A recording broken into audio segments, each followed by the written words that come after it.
Are there any questions from the last session? Have you been thinking about things? Any questions, anybody? Any questions? We did see at the end of the last session, I think Rosie had a question that we didn't get to. So Rosie, Okay. did you want to ask your question Okay. from last session? Okay, Rosie, talk to me, darling.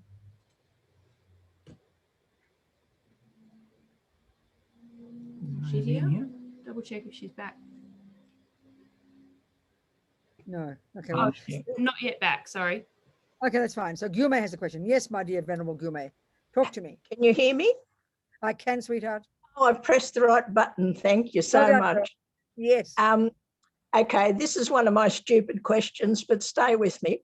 I will, darling. If the Miami building was to fall and the inhabitants weren't in the building, is that the karma of the people from the building or the karma of the building? Excuse my voice, it doesn't work. No, the building doesn't have karma. The building is just the 4 elements manifesting as a building, which is the karmic appearance of the people who owned the building or anybody around it. And if the people weren't there, then that's like some of the people weren't there. That's due to their virtuous karma, that they didn't have the karma to die.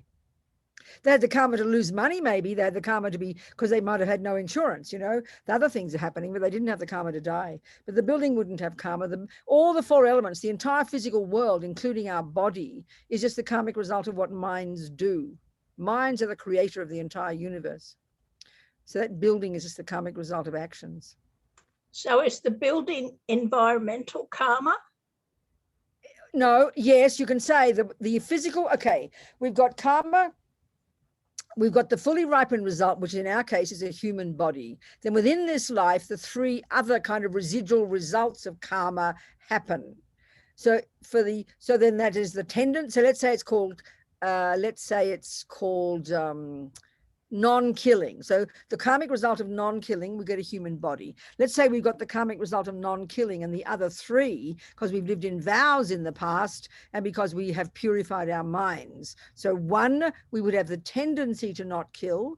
2, we would have the experience similar to the cause of not getting killed or dying young. And 3, we would have the environmental result of non-killing, which is that the very physical world itself would nourish us, would benefit us, would not harm us, and we'd have healthy bodies and wouldn't get sick and so on. So a person whose building collapses, depends on if they're not there. There's some relationship to it because they own it and maybe they lose the money, but it's not. So yes, whatever the physical world is, how it impacts upon us, that is our own particular environmental karma. Yes, exactly. Gyome. Thank you, darling. What else, people? I just noticed Rosie's back. Sorry to put you on the spot, Rosie. Good. We saw at the end of last session you had a question we didn't get to. So would you like to ask a question? Talk to me, darling.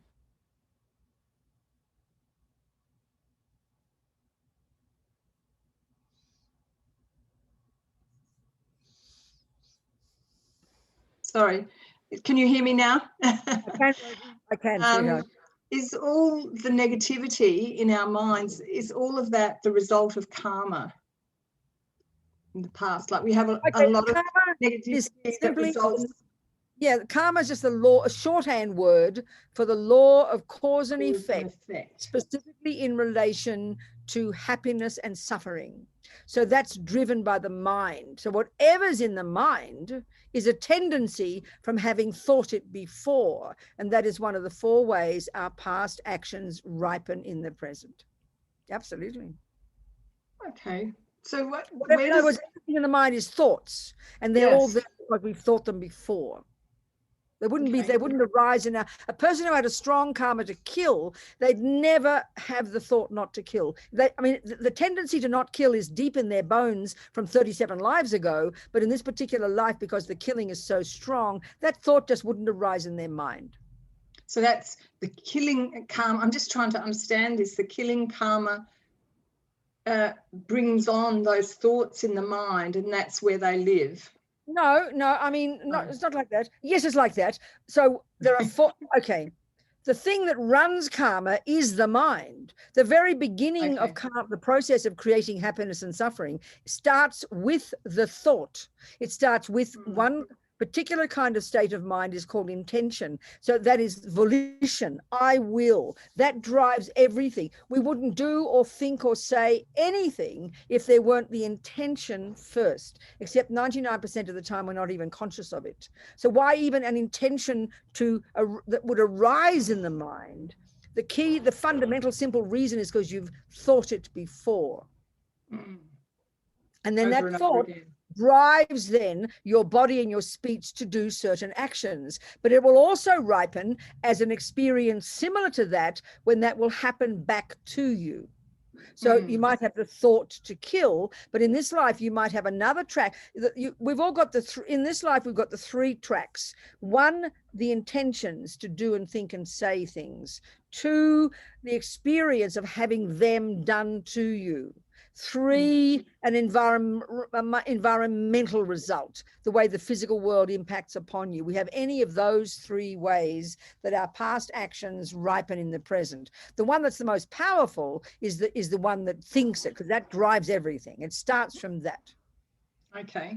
So there's the karmic seeds, the way they talk about it, everything we think and do and say programs our mind. So the way they would say it is it sows seeds in the mind, and they talk about those karmic seeds staying in the mind until you do something about them, until you purify them, or until they ripen as an experience or as a tendency to keep doing it or as another way. Okay. So those thoughts, those negative thoughts we've created somewhere in our vast past. No, don't keep it, just keep it more simple. If you're sitting there playing the piano, why you're playing the piano is because you've got the tendency to play piano, but more crucially, you practiced it yesterday. So the source of the thought to play piano today and the ability to do it is coming from yesterday's ability and yesterday's thought. So today's anger comes from yesterday's anger, and that anger comes from the day before's anger, and that anger comes from the day before's anger. And you keep tracking that back, and then you will see that you were born in this life with a tendency, a karmic seed from past anger to continue to be angry, and so on and so forth. It's an evolution, you know, like not necessarily a nice evolution. It's just habit. It's habit. It's there because you've done it before. But if you're looking for a first cause, you won't find one. There can't be one of those. Okay.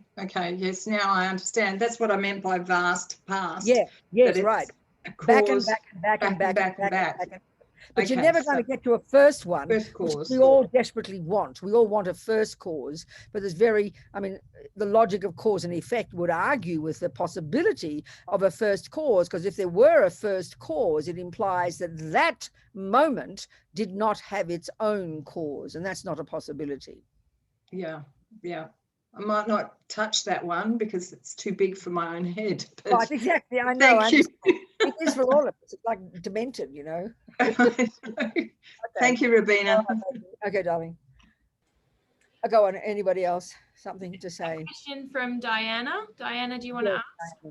Yes, sweetheart. Hello, thank you so much for this, and thank you so much for the organisers. I don't know you very well, but it's just so blissful. So thank you so very much, everybody. Thank you, Robina. Good, darling. Look, I've got a few things in my head, but one question comes from my best friend's father, who's an Italian Catholic, who's very interested in Buddhism. So I want to be able to give him an answer.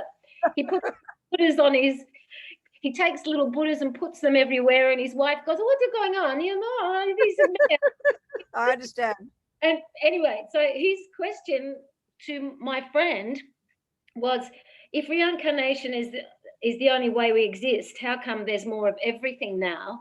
And I said, well, there's not, there's more insects than humans, but, there's lots of animals dying. So and she wanted a simple answer. I couldn't give it to her. Well, the simple answer is there are trillions and trillions and trillions of the term we use is sentient being, but the word in Tibetan is very delicious. It means, the term is sem chen, and it actually translates as mind possessor. So there are trillions of mind possessors, but there are many realms of existence. There are the gods, like heaven, but we don't get, the Christians would say that's the end result, not for the Buddhists. They would say that is the result of a lot of virtue hurt you, but it ends. And then you've got the humans, and you have the animals, and then you have all the hell realms and the spirits, lots and lots of spirits. So there are many realms of existence, and we're all kind of jumping from one to another. So there are never any new sentient beings, and none of them ever die out, because our minds are beginningless and endless. That's the essential answer. Yes, that's great. Thank you so much, because I couldn't answer it. Good job. I it's something to do with a finite concept, and I couldn't get my head around it. Thank you so much. Good, sweetheart. That's all. Thank you. Anything more, Diana? Is that it? Well, I do have more, but I might wrap up. Offer for people. It's good. Go on. Okay.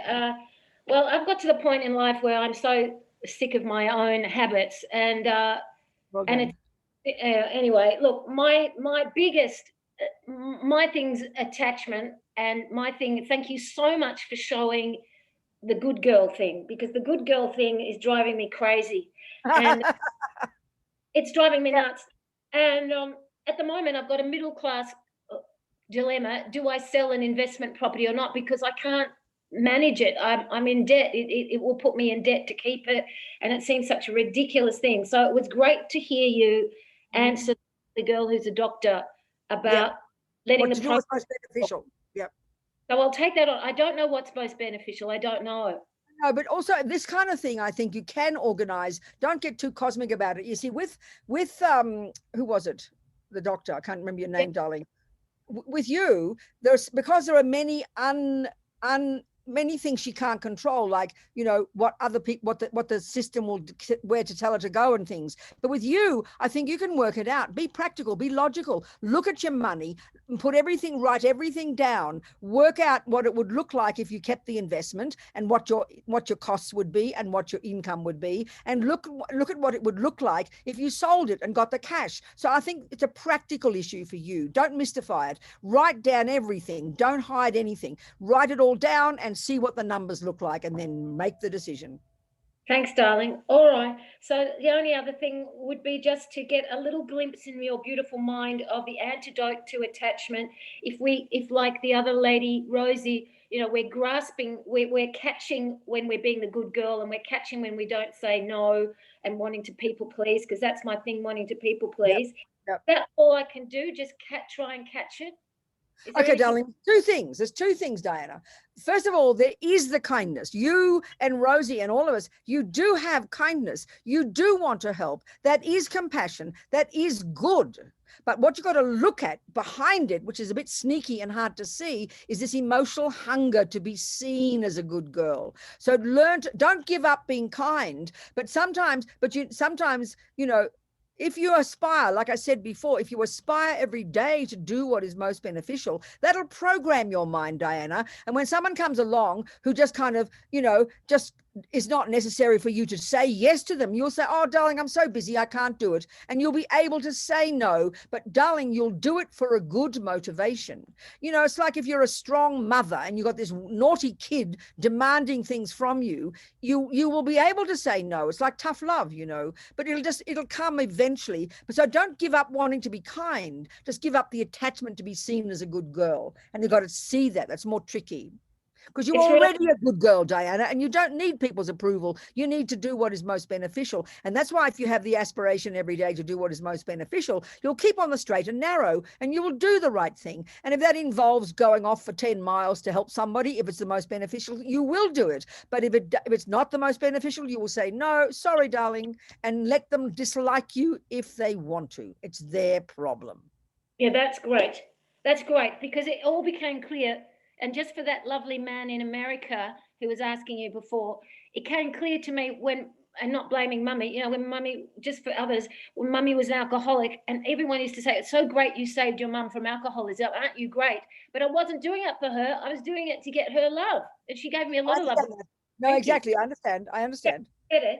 I understand. So but that's not, remember though, that's not the only part of you. That was the part of you, yes, but you also were kind and you were compassionate and you did take care of your mother. So don't put that part of yourself down. This is why the key distinction in Buddhist psychology, we have to see there are these two parts of us. There is a neurotic, deluded, unhappy, miserable me, and there's the good, positive, good me. So don't chuck the good bit out. Don't throw the baby out with the bathwater. So see the neurotic one, see the ego one. Do you understand, sweetheart? Okay, it's really. You were kind to your mother. You were good to your mother, but you've noticed you had this kind of need for her love, you know. So that's good that you see it, but don't throw out the good part that you were kind, you did take care of, and you did save her. So that's good, and you should rejoice in that. Yeah, but that's what I'm doing now with a dog. You know, a kind of crazy dog. I'm doing the What do same. you mean? Well, I've now got a dog that's got, you know, problems. It attacks other dogs, and it can't socialize because it was surrendered, and I told you it was going to be put down, and now it's like I keep repeating. I keep trying to save other beings. I know, but still I want to say it's kindness in you. Don't throw that part out. So what is this? But with the dog, where's the problem? Well, the problem, there's no problem until it's out, unless it attacks someone. You know, I have to be really vigilant, that's all. Well, then lucky dog. And you just remember to say a few mantras in his ear. Do you know any mantras? Yeah, I say all the mantras. Good, darling, say them in his ear. And that's okay, but just watch little needy Diana. That's the part we have to look at. Yeah, I'm needing the dog's love now. I know, that's right, exactly. It's all right, darling. You see it. It's good. Nothing. But okay. Rejoice in the good part. Don't chuck the baby out the bathwater. Okay, last thing, and you're being so kind. Grief. I still grieve my parents so much, and I want them so, and it's part of being unable to make decisions, is not wanting to disappoint the memory of my parents. How do You're so funny, Diana. So when did they die, darling? Oh, ages ago now, sweetheart. I mean, you knew me when I was out of control with my dad dying, and that's 15 years ago, and Mum died 5 years ago. And okay, so what's going on then with you is, it's not called grief, honey. It's called you being a naughty girl daring to forget about them. Darling, they're dead. They've already 15 years old in a new rebirth. So you kind of make aspirations that they're doing a good job and be grateful they were good parents and stop bloody thinking about them. They're dead already. God almighty. Think about yourself and get ready for your own bloody death, darling. Thank you, lovey. Thank you so much. Okay. Next. Okay. Wow. We've covered everything. Christina had a question, and Christina, I'll hand over to you to ask your question. Go, darling. I just wrote it down because I'm not sure if it makes sense, but Venerable Robina, is reframing our karmic appearances practicing emptiness, and does this way of practicing emptiness help us realize emptiness? Of course it does, sweetheart. What else? Of course it does, darling. So why do they not talk about cultivating emptiness in the same way that we talk about cultivating compassion? I don't understand that question. Like we have these, I think I'm getting confused, but we cultivate compassion. They always talk about cultivating compassion, but they talk about emptiness like a realization, like it's something that kind of clicks in. No, it's just how they use their words. No, it's exactly the same. You're trying to cultivate, not emptiness. You can't cultivate emptiness. You're trying to cultivate the understanding that things don't have an intrinsic nature. So it's just using different words. But that's absolutely the essence of the entire path. The essence of the wisdom wing is realizing nothing has an intrinsic nature, and understanding the mind and understanding karma lead to that. And the essence of the compassion wing is understanding compassion and getting bodhicitta. So bodhicitta and emptiness are the essence of the entire path from A to Z. Mm-hmm. So yes, remember though, with the whole path, it's like the whole path is structured such that in the very beginning, when the overt practice is to abide by the laws of karma, but the explicit practice is abide by the laws of karma. But once you start understanding it, and that you're going to see that the implicit teaching is dependent arising. So already by thinking about cause and effect, it loosens the grip of ego grasping, although that's not the explicit teaching in the beginning. But when you look back, you know that when you live according to the law of karma, you take responsibility, you own what's happening, you own the good, you own the bad, so you become less neurotic, less victim. That's the result of dependent arising, which is bringing you to understand emptiness. Then you get to the next level and you start to work on your mind and you start to see how they're all misconceptions and liars. That's explicitly helping you understand the disturbing nature of attachment and anger, how it causes you pain. But the implicit teaching is again leading you how to see that all the delusions are misconceptions. And by the time you get to the Bodhisattva path, and then you get bodhicitta, and then you get to the 6 perfections, and the last one is now you're ready easily to understand emptiness because you've been priming your mind since the beginning. I got it. That was very clear. Thank you. Okay, but karmic appearances, absolutely. That's a more advanced way of putting. But in the very beginning practices of karma, you just learn, don't do this and don't do that because you don't want this, you don't want that. It's the kind of down-to-earth nuts and bolts of karma. But as you learn to understand it more and more, you realize, as Lama Zopa says, that whatever we meet every day, it is the karmic appearance. It is our own personal karmic appearance. So if in, like today, I just mentioned, in one day today, mostly since I got up, good things have happened. Or at least as we mostly put it, bad things haven't happened. That's not accident. We see them as like, oh, there's the good weather, nothing to do with me. Or there's the pretty, there's the nice food. Or isn't the cook nice? We see ourselves as separate from everything, as if somehow it's just good luck. It comes along and dumps itself on me. No, there's no way in the universe I could have even one moment of pleasant weather if I hadn't practiced past virtue such that the elements aren't misbehaving. Every second the food is tasty, that's the fruit of my past virtue, such that whatever food I put in my mouth due to my non-killing karma, it nourishes me. So everything that we experience, and that's where we're just so complacent and so kind of greedy. We just sit here expecting happiness and then get angry and resentful when bad things happen because we don't notice it's the fruit of our past actions. That everything we see millisecond by millisecond, if you even get an ugly smell that comes from the toilet next door, that moment of an ugly smell is due to some virtuous karma of yours. Every single tiny thing we experience is our own karmic appearance. So it's really powerful to live our lives like this because we're owning everything out there. And that leads us to understand that nothing has an intrinsic nature. It's the fruit of our own past actions and our own mind and our own interpretation. Thank you, Venerable. Thank you. Venerable Robina, there's a question here from Julie. Julie is asking, I've lost everything I've loved in my life and I've lost my health. Can I find peace or a happy place in this horrible time in my life? And if yes, how?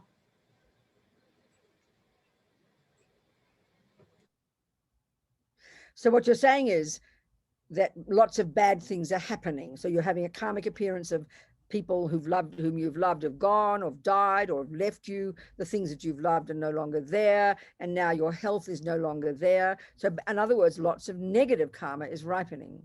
That's what you're saying. So if that's so, and you're trying to be a practitioner, then like my friend, Sunny in prison, who was living, and I'm going to swear here, and if you don't want the 4-letter words, close your ears. She was in fucking nightmare, totally innocent, living in this hell on earth, not a millisecond of anything good for 1 minute. Her children had gone, her parents had died, her husband was brains burst into flames when he was executed, and she was innocent. And for 17 years, she had this nightmare, and she learned to be happy by doing everything we've been talking about in this class, Julie, and everything you've been hearing all these years that you've been a Buddhist.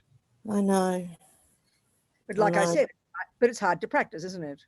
It's pain. It's hard to practice, Julie. Yeah, it's pain. I have physical pain. I'm not discussing your physical pain. I'm discussing That's what stops me practicing. No, it does not stop you from practicing. It is not stopping you from practicing. That's like saying Sunny's children being taken away, her parents being killed, her husband being murdered and being accused wrongly and living 17 years was preventing her from being happy. No, Julie, it's my whole point. She was able to transform the way she experienced her nightmarish suffering. Of course it's difficult, Julie, to transform pain. I can't imagine living in pain, darling. I can't imagine living in pain. But whether it's physical pain or the nightmare that she had, It's both the same. It's both the result of karma, and all we can do is all we can do. I mean, I can't imagine being in her situation. I'm not trying to give lectures. I'm just trying to repeat Buddha's teachings. All we can do when bad things happen is try to interpret it differently. I know. I get ashamed of myself. No, you shouldn't. That's also I negative. do, because But you I know what you're that's saying. negative. No, darling. I but that's know. all- I just get ashamed because So then I don't be don't. ashamed.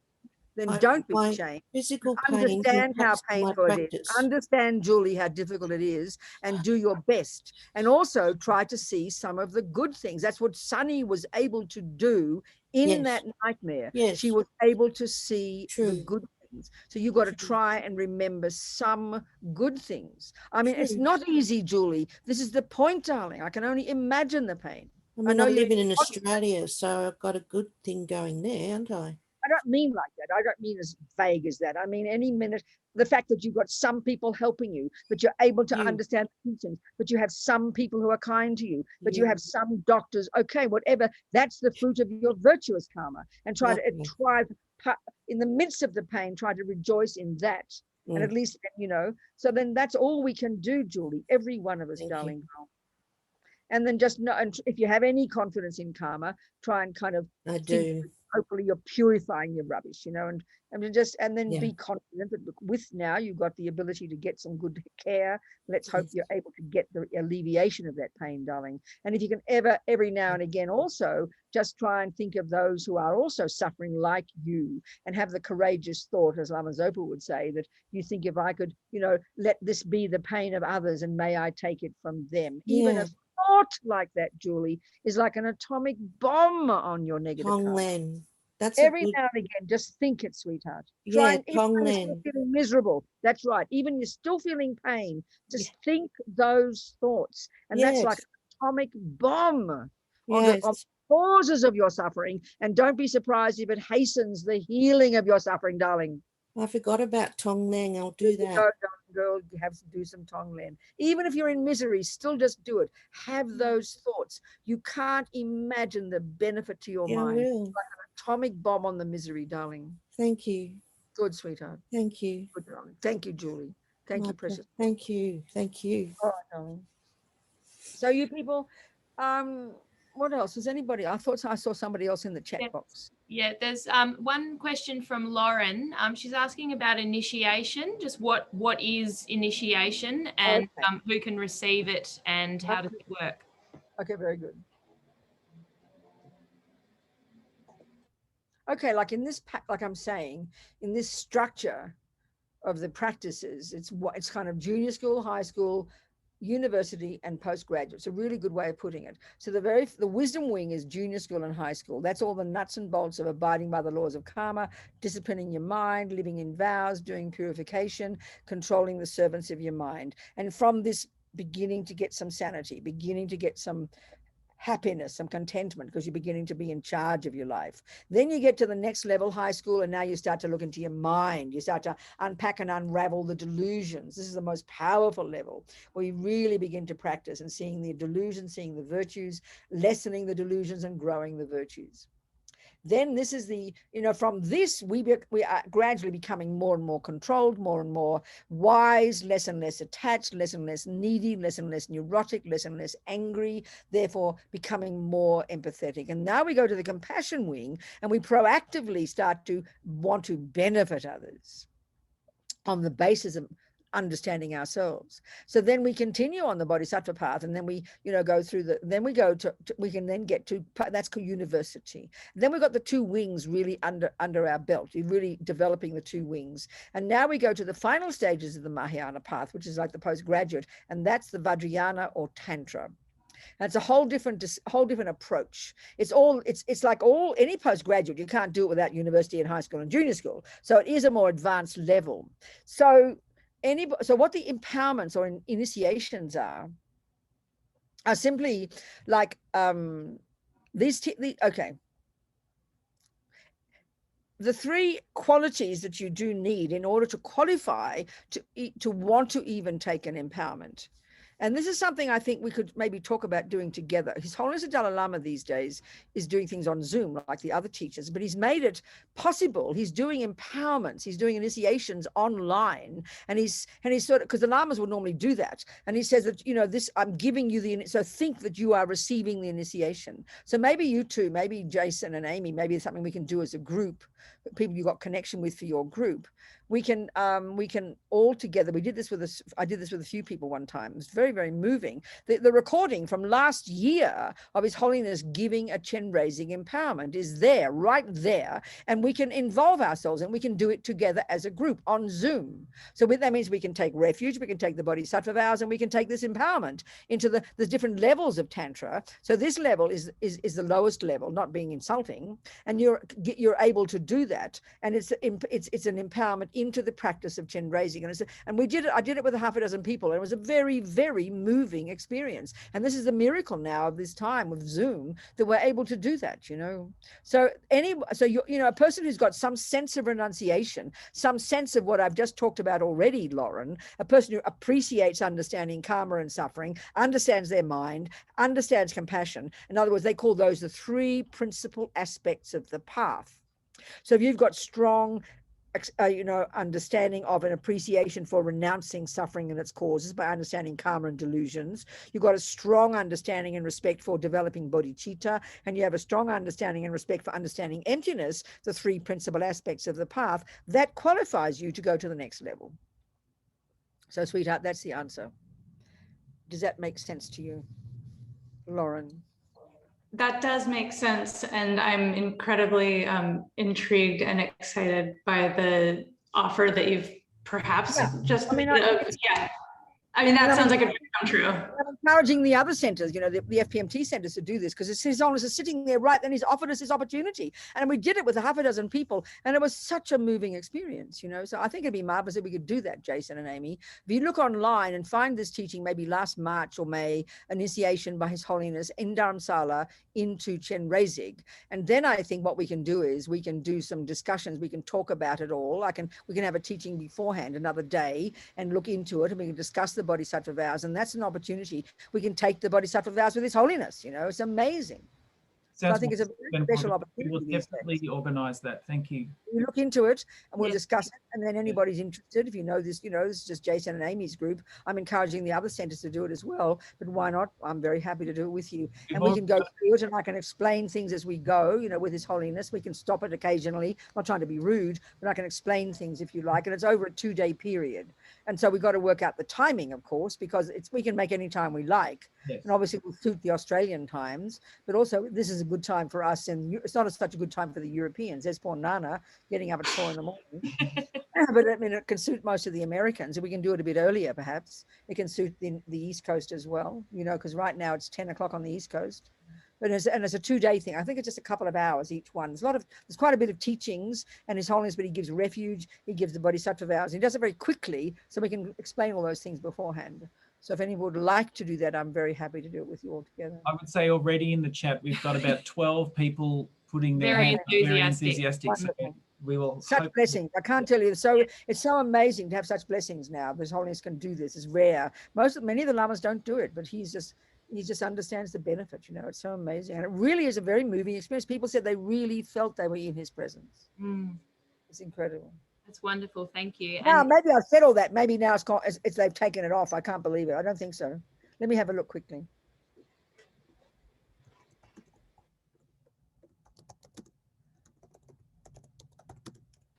Vicky's saying it was May 29, 2020.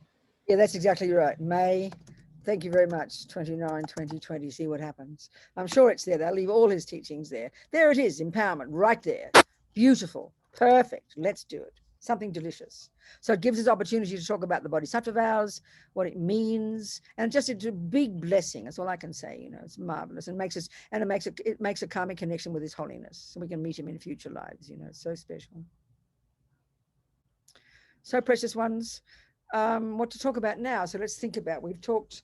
I mean, there's lots of things, and my feeling is, you know, we've got the idea. So I got a feeling you should just ask more questions. That's my sense. But no, maybe I tell you what. No. People want to take refuge, so maybe I should talk about that. Okay, let me talk about what that means. Many of you are just doing it again. I don't think there are many new people. And if there are, now I'll talk about what it means. This is the very first entry level into the first level of practice, refuge and lay vows. Then there's the Bodhisattva vows, then there's the tantric vows. So this is the entry level. This is like junior school and high school. Okay. So basically what a person does, you listen, you read a book, you read about Buddhism, you come to a class like this and you start to like it, you start to listen to it, you start to get, you like the idea of Buddhist teachings, and then you've got a feeling you'd like to commit to doing it, commit to quote unquote labeling yourself a Buddhist. I mean, some people like that, some people don't. So what you do when you do that, you do this formal, which we'll do today, this formal kind of small, short, very short really ceremony where we formally take refuge, formally make this commitment to rely upon the Buddha, his teachings, and the Sangha. So what does that mean? Well, they talk about the absolute Buddha and the relative Buddha, the absolute Sangha and the relative Sangha, and the absolute Dharma, the first should come first, and the relative Dharma. It's not complicated. So what does this mean, So it's important to understand this absolute business. It's not cosmic. But, when we understand what a Buddha actually is, this word Buddha is a word used to refer to the mind of a person who has completely rid the delusions from their mind and has completely developed to perfection all the wisdom, which sounds pretty simple, but it's a long-term job, And if you heard the qualities of a Buddha, it would blow your mind. So this actual, and Pia mentioned this yesterday, so this actual Buddha, once you become a Buddha, well before you even achieve Buddhahood, you stop needing to be reborn. We're born in samsara life after life after life because we have this root delusion, this kind of delusions in our mind that kind of propel us to keep getting reborn, But once we've cut all that, once we've even, realized emptiness and perfected that realization, we stop needing to be reborn, which sounds, of course, pretty abstract to us, even to think of rebirth in the first place. And so now then you fully develop both wings of the bird, you've become a fully enlightened Buddha. So that word is actually referring to the unmanifest, the not physical, unmanifest, all-knowing, all-compassionate, all-wise consciousness. That's the actual Buddha. Now, if such a thing existed, and it's a bit similar to the Christian teachings about God, it's kind of interesting. Actual God doesn't have a shape or form. It's all knowing, all compassionate, all wise, and pervades the universe. Well, that's exactly the same discussion here. But the difference is there's not just one of those, and we can all become one. That's the big difference. Massive, more than that different. So that's not useful. What poor peanuts like you and me, we can't access that level of Buddha mind. So out of enormous compassion, driven by compassion, that's what drives the Buddhas. They manifest in bodies, like I gave that story yesterday about His Holiness. They're just driven to do that, driven by compassion, because they only want to benefit others, but they've got the wisdom to know how to benefit others, and they have the ability and the power to do so. So that's the relative Buddha, is that Mr. Buddha behind us is the classic example. Shakyamuni Buddha, the man who lived in India 2,500 years ago, who became a Buddha and then started teaching. So the Buddha we rely upon here in terms of, it's like the founding Buddha, sort of like Jesus for the Christians, a bit like that. So he's the relative Buddha, the one we can see and hear. So that's the Buddha, and we're deciding we're going to rely upon the Buddha. It's like you want to play tennis, you got to find your coach. So this is, anyway, whatever. But a simple example, you need somebody to teach you tennis, because we're not subtle enough just to sort of sit there and get all the realizations coming into our head about how to be like Federer. We need Federer in front of us showing us how to be a tennis player. Well, that's Buddha. He's showing us how to be. So we listen to his teachings and we are turning ourselves into our own Buddha. So then, of course, you've got the Dharma, which is the teachings of the Buddha. You can look at Federer every day playing tennis, and that's pretty good. But unless he gives you instructions, it's quite hard to know how to get that backhand, how to do that forehand. You need him to tell you about it. You need the Dharma. You need the words, which is the instructions that Buddha followed himself, put into words to tell you how to do it. It's like your music teacher. They know how to play. That's the actual Buddha, the music teacher. Now, the music and the mind. So I think of Bach. Bach's the actual No, Bach's like the Buddha. Then you've got the second of these three, and that's called the Dharma. So that's the music. Now, the actual music, the absolute music, think about this. The actual knowledge of music is what's in Bach's head, what's in Bach's mind. That's where the music comes from. That's the actual music. That's the absolute music, absolute Dharma. But what good is that unless Bach speaks it out, unless Bach writes all those notations on a piece of paper in the musical language that gives me the ability to hear it and know how to become my own Bach. That's the relative Dharma, the words in the books, the instructions, the DVDs, all the, the expressions, the words. That's Buddha's main gift. You could have 1,000 Buddhas looking at you very handsome every day, but until they open their mouth, you can't do anything. So that's the Dharma. The actual knowledge is in their mind, but you can't access that. So they speak. That's the relative Dharma. That's the one we need most. The third one is the practitioners, the Sangha, the community, the spiritual community. Now, the absolute, as they call it, Sangha, the absolute spiritual community is anybody. It's called a superior being. And there's a term in Buddhism, like in Christianity, a superior being. In Christianity, there's only one, it's called God, but not here. As soon as you've realized emptiness, as soon as you've cut, we haven't discussed that at all, we're going to have to do that another day. As soon as you've cut the root of all the delusions and perfected that realization, you become what they call a superior being. You're out of samsara now. You can't fall back. So all superior beings, from Buddha all the way to all the others who have not yet become a Buddha, they are the absolute Sangha, the absolute spiritual community. And it's the presence of them that makes the Dharma real. I mean, it's interesting when they talk about looking for a place to meditate. When I interviewed Venerable Rene, this wonderful Swiss monk who lives in California, who's been a serious meditator for like 45 years, we both, I think, anyway, and he's been doing 3-year retreats, whatever. And I interviewed him in 1995, actually, in Mandala magazine, when I was the editor, FPMT magazine, about one of his first serious retreats, like a 3-year retreat, I think, in our center in Spain, called Urselding. His Holiness named it back in 1982, that when he was there and I was there, and he named it that. And he said it was so special, this place. It's up in the Sierra Nevada, near Granada, in Spain. And he said it was really special, reminded him of Tibet. It was really blessed. So he named it that. And so since that time, it's been a place of retreat. So Venerable Rene was there in like 92, 93, for a couple of years, I think. I don't remember the years now. And I interviewed him about it.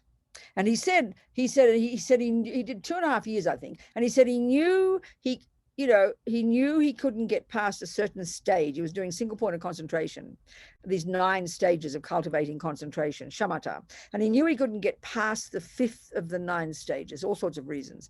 Anyway, the point is, I was interviewing him at Kopan Monastery. And if anybody's been to Kopan, it's a very busy place. It's in Kathmandu Valley. All the Tibetans adore Kathmandu Valley. All we see is a polluted place. All they see is a place full of the Buddhas, full of blessings, full of the Dakas and Dakinis. They love Kathmandu. So Kopan is a busy, busy place. It's on a hill. It's a busy monastery, and there's noises from the dogs every day and from all the Hindus, doing their prayers at 4 a.m, loud shouting out Shiva, because you want to bless everybody with Shiva's prayers. Nothing wrong, but it's a noisy, busy place, I promise. But he said, and this is my point, I'm getting to this point about the absolute Sangha. He said that his mind could get more subtle more easily at Kopan because it had been blessed by the presence of the holy beings, meditators. And that's everybody, they all say that. So that's showing the power of the holy beings at any one place. That's where the Dharma lives, So now that's the absolute Sangha, but the relative Sangha, because we can't communicate. I mean, there might be a smelly old homeless person down there who could be a highly realized being, but you can't see because you're not clairvoyant. So you don't see a holy person. But so the relative Sangha are represented by the ordained monks and nuns. So from the Buddha's point of view, it's always been, since Lord Buddha, that the criterion of the existence of the living Dharma in one place. Of course, is the absolute Sangha there, but the relative one, the criterion of the existence of the living Dharma in one place, is the presence there of 4 fully ordained people living in the fullness of the vows of Lord Buddha's Vinaya.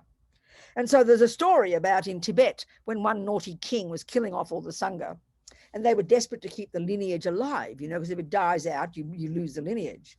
That's what happened with, I think, ordination of women. It died out in different places. It never or maybe never existed, you know.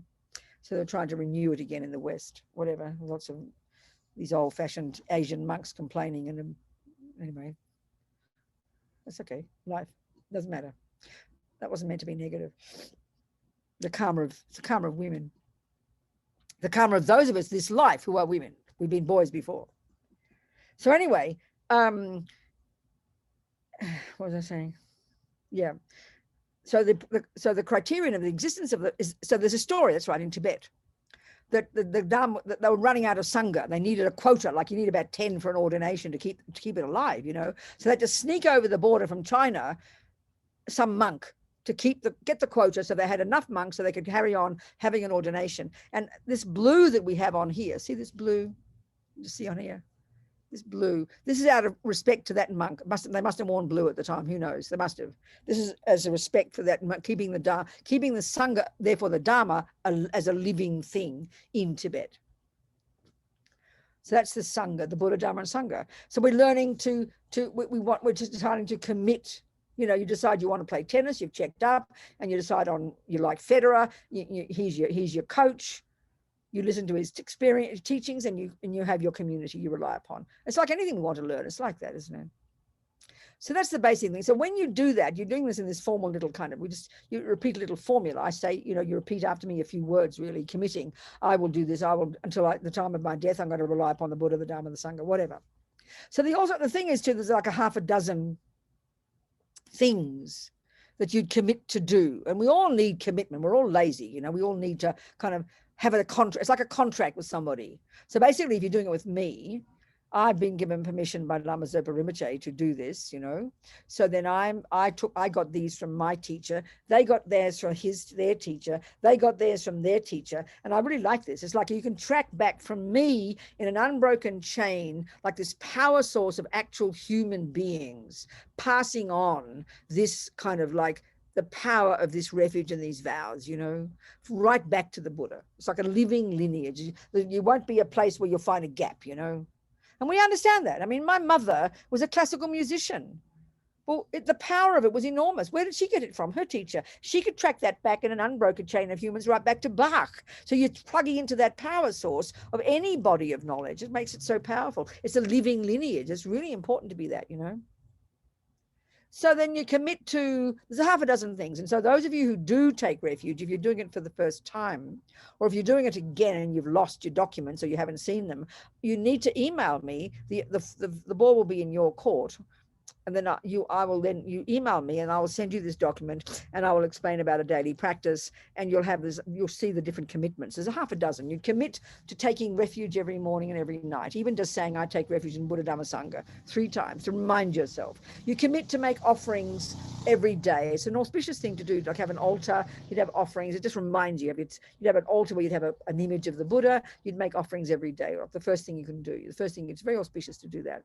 You'd offer the first mouthful of your food. It's a good way to give up attachment, to remember, just to see it as blessed, to see it as empty, to, you know, offer it. You're committing to be nice to sentient beings, not to harm them, at least. Half a dozen things like that. Then also the second part of the ceremony is, you don't have to do this, but it's a second part, is where you take the 5 laypersons' vows. So a vow, we don't like the sound of a vow. As soon as it sounds like religion, we get nervous, you know. But I always use this example. But if you think about, if you decide to drive a car, if you had to write down all the things you vowed not to do, you'd probably have a list of 100. And you do not say, oh, I don't want to take a vow not to put the foot on the accelerator at the same time as the brake. I can do what I like. No, you can't. You will die. So you happily learn how to drive a car, and if you had to articulate it, you'll articulate it in terms of not doing this and not doing that and not doing this. But as soon as we hear it in terms of religion, we get all annoyed and upset and think someone's squashing us. But it's we agreeing to do it, you know. So if you're trying to not do this and not do that when you drive a car, as well as do this and do that, it's because you want to become a good driver. Well, here you're trying to become a better human being. So you're the beneficiary. So there's the 5 vows. You vow, and I'll explain the power of vows in a minute, but you make a decision. So a commitment, use the word commitment, is a decision to do something, and a vow is a decision to refrain from something. So these vows, we're going to be over time, doesn't matter. These vows is you vowing not to kill any living being. You break in a major way this vow, you know, you break your word of honor, as they say, if you kill a human being. But intentionally, it's got to be intentional. You've got to know, you've got to vow, not care, have no thought about it, and have no interest in fixing it. So it's quite heavy to break a vow, and often you don't. You wouldn't. You just do it by accident. Doing something by accident is not breaking a vow because you don't intend to do it. Second, you vow not to say words that aren't true. You break in a major way if you lie about your spiritual attainments, and you break it in a, you break it killing in a major way if you kill a human, and you break in a minor way if you kill other beings, you know, intentionally. And that's quite difficult for us in the West. That's quite difficult because we just think it's normal to kill the cockroaches and the rats and all the rest, you know. But we can discuss it all. The third, the lying, is you break the minor way if you just say anything intentionally that misleads somebody, you know. The third is you vow not to take the ungiven. They say like that in Tibetan. You break in a major way if you take something of value that hasn't been given to you, like, you know, and you break in a minor way if you take anything that hasn't been given to you.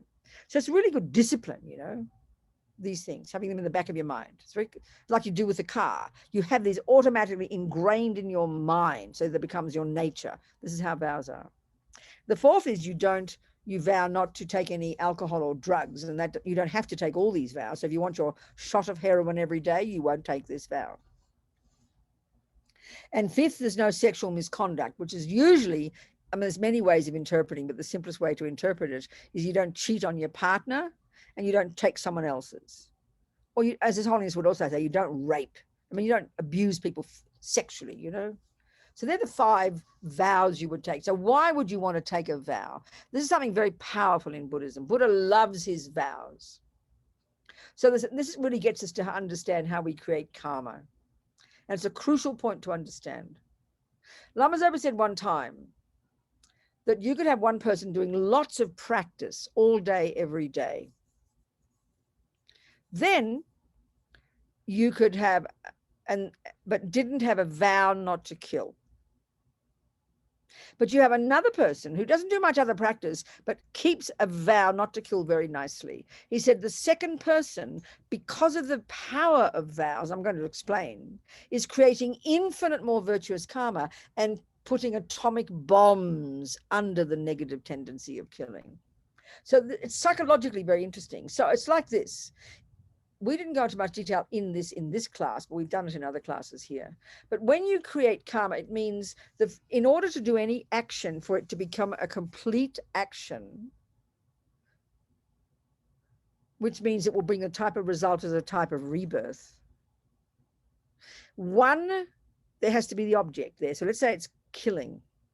There needs to be that mouse. 2 is your mind involved in it. So the 2 things there, 2A and 2B. 2A is there is intention, not good motivation. That comes second. Just mere, I will kill the mouse. But what makes it negative or positive isn't even that. What makes it negative or positive is the motivation that drives that intention. And they usually come so together. So let's say you've got a mouse in your kitchen and you just can't stand mice. So 1, the mouse is there. 2, there is intention. I will kill the mouse. Why? Anger. How disgusting. How dare a mouse be in my kitchen? So 2A and 2B are intention and motivation. And they're the key factors. 3, you do the action. 4, result, dead mouse. There's more to it than that. Now, exactly the same with killing, with non-killing. Now that's the point I'm getting to. So now, here we are in this room, or wherever we are around the world. At this moment in time, we are probably not killing any living being, right? Lucky cockroaches, lucky rats, they're having a party, we're leaving them in peace. But there's no thought in our mind, is there? There's no thought in my mind at this moment, I must not kill. Why not? Because there's no mouse in front of me. There's no mosquito in front of me. There's no fly in front of me. There's no ex-boyfriend in front of me where I have to say, oops, I must not kill. So it's only for a person who doesn't have a vow not to kill, which, by the way, you need, before when we die, we need bucket loads of delicious, intentional karmic seeds of not killing in our main karmic bank vault just to get another human body when we die. Just that. Because not killing is the most intense negative karma, and non-killing is one of the most powerful positive ones. So a human rebirth is a result of non-killing karma. So we need bucket loads of those karmic seeds in our bank vault. I use that analogy when we die, because we need to take we want another human rebirth. So the only time then, if you don't have a vow not to kill, that you're going to pop a seed into your non-killing bank vault is when you meet the mosquito, when you meet the mouse, and you have the thought, I must not kill, and the motivation of compassion. And that's not that often. So then all the time we're not killing, the rats are happy, but we are creating zero karma. This is a really crucial point to understand. You're not doing anything actively in your mind, Whereas the Buddha says, when you have a vow not to kill, and for the Buddha, vows are very, very powerful psychologically, because you made this decision. And you remember, very well, when you make a commitment to do something, you remember it. It guides you, That's the thing about the car. Think about my meaning.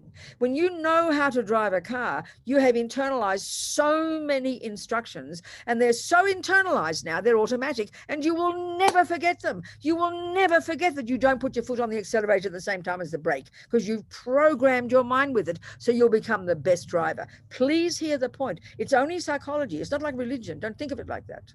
So when you've programmed your mind with this decision that you've taken in front of somebody, like today, and you vow from now until the day I die, I will never kill. You've got this deep groove in your mind. They even say in the Buddhist teachings that vows are like a subtle physical energy that is visible to clairvoyance. There's something very powerful about the vows of good ethics. There's this strong mental decision. So you're digging this groove in your mind every day. And so the point is, having a vow not to kill 24 hours a day, even when you're not thinking about it, you are ticking over virtuous karmic seeds of non-killing, and you are purifying the tendencies to kill. So as Lama Zopa says, we just can't, just being good is not enough.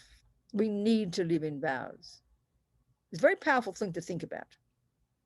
It's just psychology, it's the mind, it's the way the mind works.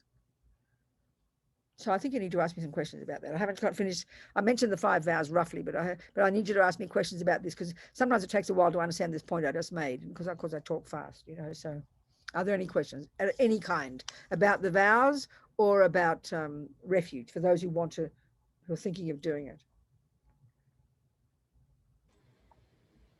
There's no questions in the chat, but if anyone would like to ask a question, you can just go ahead. Sorry, one's just popped up. So from Meryl. If you kill a mosquito after taking vows, is it worse than if you haven't taken the vow? Yeah, of course it is. But, it's a bit, so then the conclusion from that might be that, I better not take a vow. But that's like saying, what if I better not drive a car? It's another analogy now, not related to the car before. I better not decide to drive a car because I might have a crash. So best not to drive a car. So what you got to do is see the advantages of driving a car.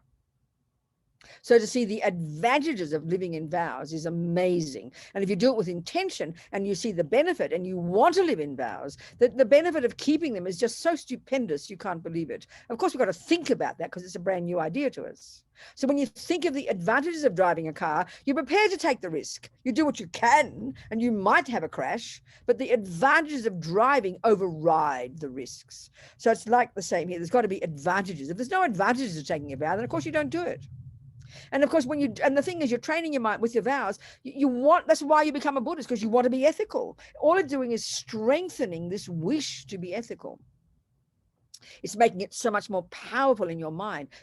And this is the other powerful point. If we look now at the human world,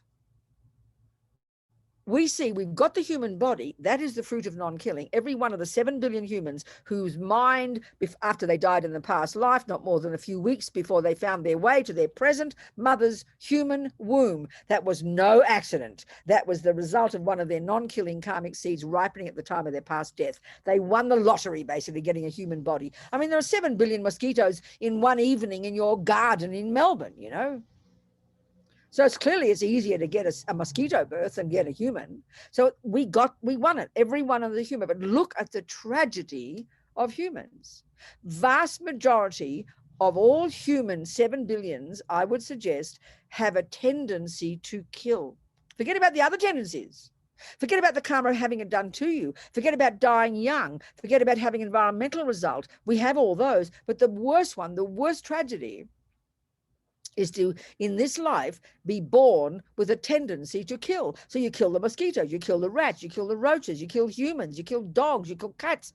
And most humans do it. This is the utter tragedy. And why that is because they have not lived in a vow. So if any of you have had the thought not to kill in this life already, anything, it's like a miracle. It's because you've lived in vows in the past. So that's what completely transforms your next life. So if you live in vows now, you'll wake up next life in a human body. You'll have no tendency to kill, steal, lie, badmouth. You'll be ethical. You'll only want to help others. You'll have good experiences. People will not kill you. You will not get sick, because these are the karmic results of living in vows of ethics. It's sort of like the main result of any karma is this negative karma is like a lower realm suffering rebirth. So like for killing, I always use the example of this little boy who's a fisherman. He died years ago. This is an example. And the mother was distraught because she heard about karma, and her boy had been a fisherman all his life, and he died at the age of 29, scuba diving. So she said she'd heard the teachings for the first time from Lama Zopa. I always tell this story. She was devastated. He died when he was 29. And so she said, because he'd been a fisherman all his life. So what happened is he's born as a human. He's finished in the lower realms, you know, as a result of killing. He gets a human body, but because he hasn't lived in vows not to kill, he has a tendency to kill again. So he meets fishing, he falls in love with it, and he spends the rest of his life killing because the tendency was so strong. Whereas another little boy, example, I always use this example, his mother, Dechen, is a friend of mine. She lives near Geelong, and when I knew her in Chen Raising Institute 40 years ago, when we were there together, her boy then was like 3 or something. She said she was taking the lice out of his head one day, and he was crying with compassion for the lice. Mummy, don't hurt them. It's their home. Leave them alone. And he's never killed a living thing since. Well, we can say clearly that he's lived in a vow not to kill, and he got born in this life with no tendency to kill. So forget this life. In the amazingness of vowing not to kill, steal, lie, digging these grooves deep in your mind, forget whether you call it a Buddhist or not. It's just ethics. Then you create the cause not to have the tendency, not to have it happen to you, and not to have the horrible environmental result. You get a happy life next life. In other words, this is the karmic result of living in vows of ethics. It's logic for the Buddha, you know. So anyway, any other questions? Yes, Jenny is asking, she says, I had to kill the rats in our roof as they were running rampant, destroying stuff. Can we do Vajrasattva practice to repent and also renew my vow again? No, of course you can, darling. But I think, of course you can. There's no question. Anytime we do. But I've got a feeling I want to in my brutal way, let's analyze your statement. I had to kill the rats. You didn't have to kill the rats, darling. You decided to kill the rats because it was such a hassle not to kill the rats. But the thing is, and I'm not being rude, but you know what I'm saying, because my sense is once anybody in our life, in anything, if we really decide to do something, we're going to find 17 methods to make sure we will do it. So when a person who lives in vows not to kill and decides they don't want to kill, there's many things here. First of all, you will really make an effort not to kill. So then you would have, of course, got to take some extra work to go to find the way the rats got there, to get the rats each one at a time, to have to trap them, to release them. It could have been done, you know, if we'd really, really wanted to keep our vow not to kill. It's not being rude. We're all the same. So we've got to be very accountable, you know. And and the other thing is when we do live in vows and we also do our purification at the end of every day, that purifies any necessity to even need to kill. It purifies our conditions. You won't have rats anymore, you know, if we live in our vows and purify. But certainly, sweetheart, of course, it's excellent to purify. And then, of course, to retake the vow. It's marvelous. Of course it is. Yes. What else? Nana is asking, so after today, do we just retake the vows every morning first thing when we open our eyes? Well, that could be one way to do it. But what I'm going to do, Nana, is send a document to you if you do take it. I'll send you the document, a PDF, explaining what the commitments are, explaining the vows, and giving you kind of like an overview of different practices you could do and how you would set up a daily practice, how you would start the day, what you would do. I'll do that. I'll send that to you when you email me after we've done the ceremony. What else? Rebecca has a question. Yes, darling. I was just wondering, so for example, purchasing or driving a car, like there's so many insects that get squished on the I know, windshield. darling. Yes, exactly. Does that mean that if we know that animals die when we drive a car, should we not drive a car? Wouldn't that be breaking I up? think it's a really good point, Rebecca. Let's look at it. Let's take the big picture. And this includes the one of eating meat or wearing silk or wearing leather shoes. You know, in other words, if we take the big picture, and this is the Buddhist view, but we can see it's true, that the whole universe is pervaded by sentient beings. Even the tiniest ones we can see. I mean, you being a doctor, you know, all these living beings. I mean, the Buddhist approach would be our bodies are like a walking zoo. Under our armpits, a walking zoo. Our mouth is like its entire own ecosystem. And there's many of these are living beings. You see, the way the Buddhist view is that as long as you've got a physical world of the four elements, it's a conducive environment for sentient beings to live there. So if we really thought, well, best I don't kill anything, it's not possible. You're going to die now, Rebecca, because even just walking we destroy, breathing we kill, eating food we kill. So given that, we've got to take this big picture of at least knowing we don't want to kill. So having a vow and trying to live according to it, which will protect us from killing as much as possible and purify our tendency to kill, but it makes us also more compassionate and more conscious. So we, like, for example, so Lama Zopa, he's hilarious. And when I was living in California, he has this big, and he's got one now, I think, in Portland, where he lives. Sorry, not in Portland, in California he lives. He's got a house there, but he's in Copan right now. But he's got this big truck, a car covered in what do you call those things you stick on your car that are bumper stickers or decal. What's transparent things? You peel the paper off and you stick it on the glass. Vinyl. Decal. What? Decal. Yeah, decal, that's the word. So he's got them all over, mandalas, words, many, many mantras covering his car, because he knows that when he's driving, all the beings are going to get smashed. So at least, because you can't avoid, even when you're walking, it's going to happen. You're going to be breathing them in. So knowing this, you just try to have compassion, and then some benefit to the creatures if they slap up against a mantra. The Buddhist approach is they'll make a connection with the Buddhas. At least there's some benefit. So you do what you can to mitigate. So if you're going to eat food, even if it's vegetarian, I mean, that's the other thing too. You know, you didn't ask about meat, but often there's a big thing about being a vegetarian or a vegan or not. But it's a very narrow-minded way of seeing it, because it's not just when we eat meat that we kill. Even the best vegan, that food, that wheat was grown. I know one example of one ABC scientist in Melbourne who got fed up with all the fundamentalist vegans giving lectures. And he said, for goodness sake, he said, there was this wheat field out of Melbourne somewhere, or in Victoria, and there was a plague of little field mice, millions and millions of field mice. He had pictures of them. They sang love songs to each other. And then what do you think they do to plant their wheat? They're not kind to the bloody mice. They slaughter the lot. But I remember even some fanatic vegetarian on Facebook, he said, oh, you can't help that. I mean, that's grotesque thinking. So you can't avoid killing, even if you eat nothing. So when we have that bigger picture, we do everything we can to have awareness to not harm when we meet a living being, and then by purifying our own mind by living in vows, at least that protects us from killing, and protects us from even meeting a situation in which we feel we're forced to kill. But it also helps us grow compassion, Rebecca. Does that make sense, darling? Yeah, it does. It's a much bigger picture, you know, than just whether you eat meat or not. You didn't ask that one, but I'm just mentioning it. So it makes us much more conscious and makes us much more compassionate. But also we want to protect our own karma, to not want to kill, because we don't want the karmic results. Don't feel bad about doing that, but it also helps us get compassion.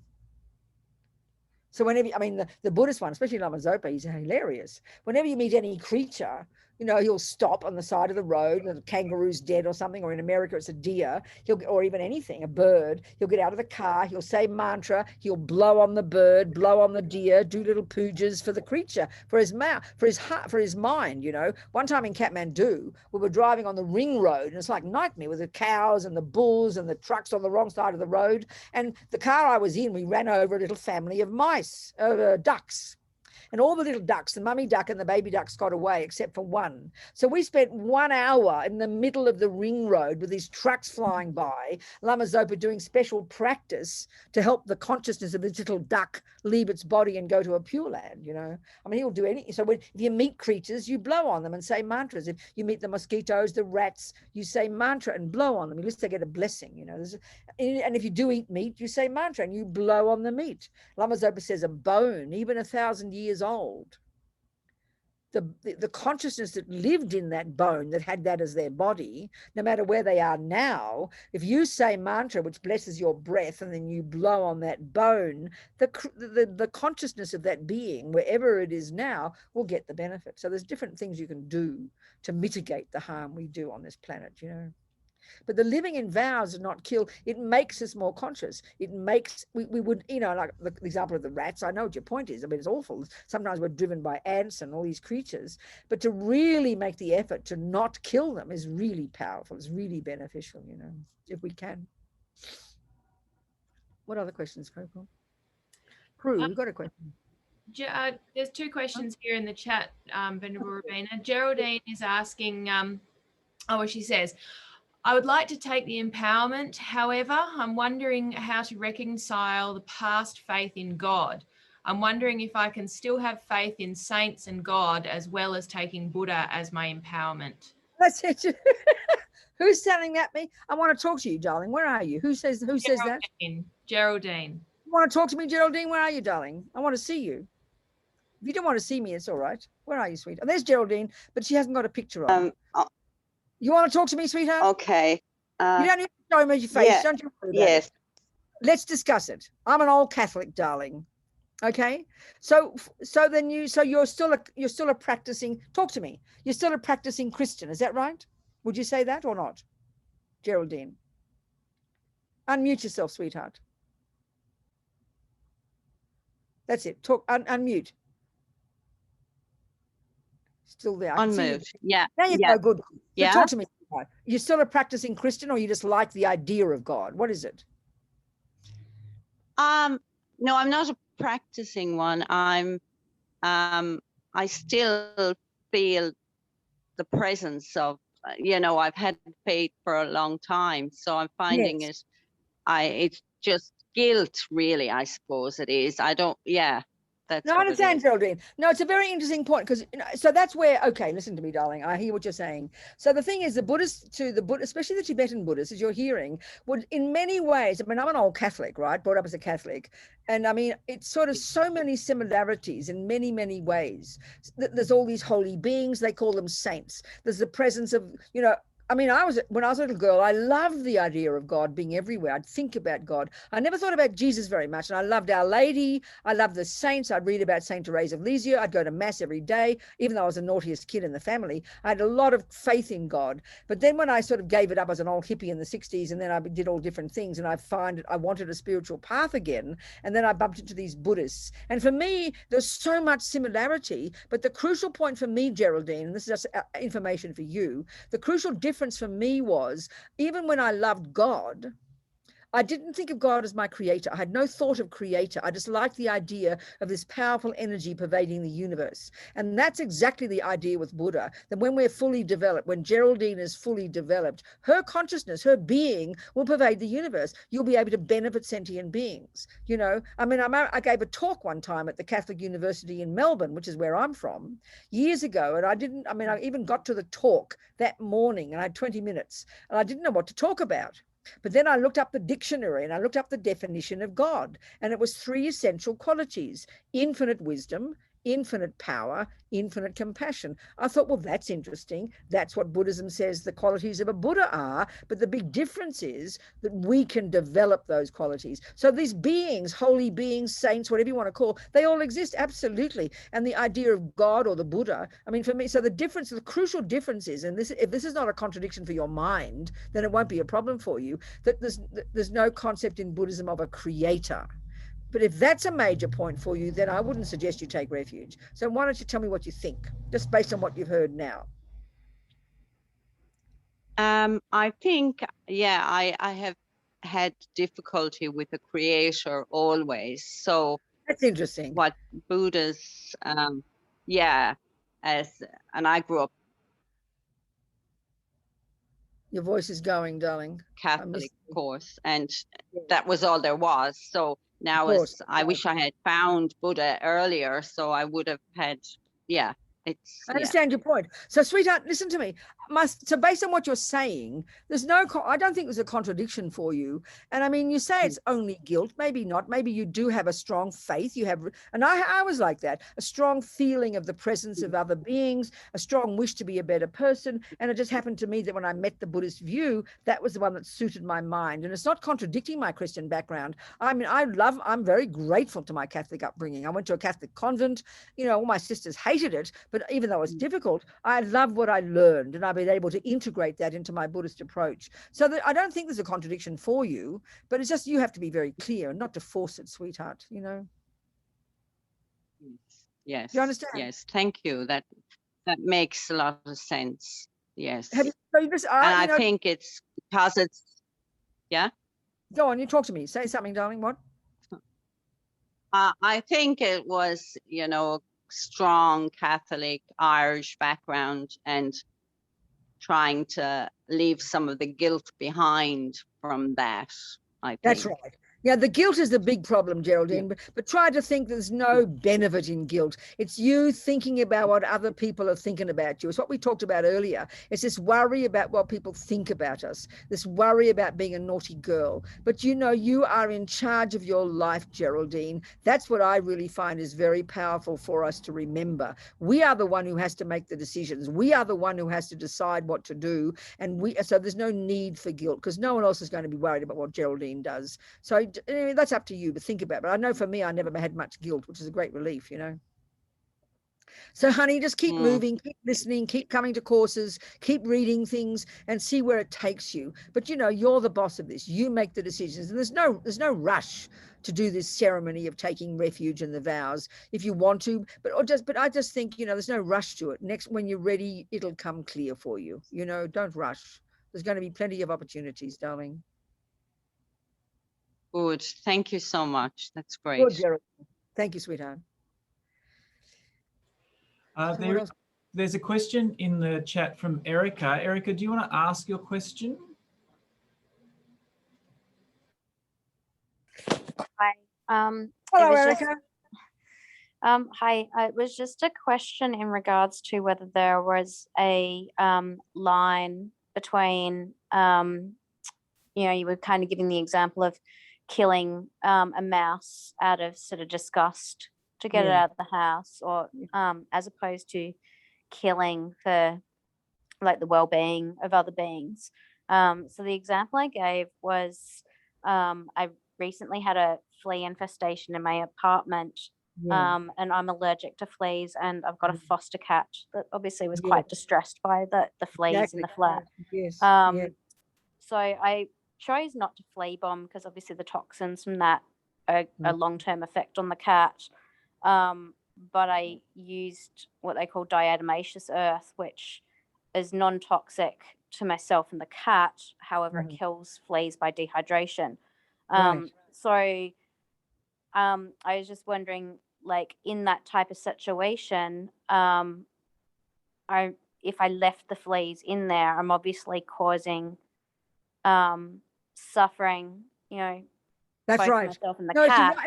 This is such a dilemma. It's like to talk about the rats, isn't it? It's such a dilemma because we can see that there are so many creatures in our houses, the ants that overrun things, those creatures that eat the houses, the cockroaches. It really is quite difficult, Erica. It really is quite difficult. So the thing is, when you have the vow not to kill, the thing is, we all have, you have the wish not to harm, don't you? You don't want to harm sentient beings, do you? No. And that's the real powerful one. And the thing is, my sense is if you have, that's in the past now, that's happened already, right? Yeah, right. But it's not often that will come up, is it, for you? No. No, so the thing is, if you really kind of can appreciate the value of making a decision, I want to become a non-harming person. I don't want to be harmed myself. So I want to, it's sort of like you're saying, I want to become a non-harming person. I'm going to decide as much as I can not to kill, not to steal, not to lie, and sort of to try and see the benefit of having that aspiration and formalizing it. It's very powerful. And the thing is, that will guide you. I've found myself too, that will protect you from needing to make these difficult decisions, because karma is the way karma works is that you, by having vows and also by doing practices like purification every day, which we didn't talk about at all, we're going to have to do that another time, you purify even the need to ever meet a situation in which you are forced to do that again. I can say in all the years that I've been a Buddhist, I've never yet met a situation when I felt I've been forced to kill. And that's one of the benefits. That kind of, it purifies your mind, and it purifies even the conditions that you might even meet. So there's great advantages, but you've got to think about the meaning of what I'm saying. Yeah. Makes sense. And so, it's like we don't want to harm beings. So have the thought, like you regret the harming of the fleas because they all died an unhappy death, and have the wish not to harm again. And that purifies us. Every day when you do this, we do our purification practice. We didn't discuss it, but it'll be in the course. It'll be if the people who take refuge, it'll be in the notes that I'll be giving you. You regret the killing you've done because you don't want the suffering. You have compassion, and you make a decision. I'm going to do the best I can not to do it again. So you're programming your mind in this new habit, and it protects you. I really found that myself. It's kind of interesting. Yeah, makes sense. Thank you. Thank you, Erica. So what else, people? About refuge or anything like that? Any questions? See, maybe most of the people are going to be taking refuge because you're just renewing it from before, which means but anybody who's new, Nana wants to do for the first time, I think, isn't it? So I think what we can do is, those of you who have to go now because we're not finished yet. We're okay. We've got time, isn't it? So this refuge thing is very short. We've talked about it. So those of you who'd like to renew, you just got to, you're going to kneel on one knee and repeat after me a couple of things. It'll take 5 minutes. And those of you who just want to be there and listen and watch, you're very welcome. And if you want to finish, then you go now. You can finish, But we can do that now. It does take 5 minutes. We'll end the class with it.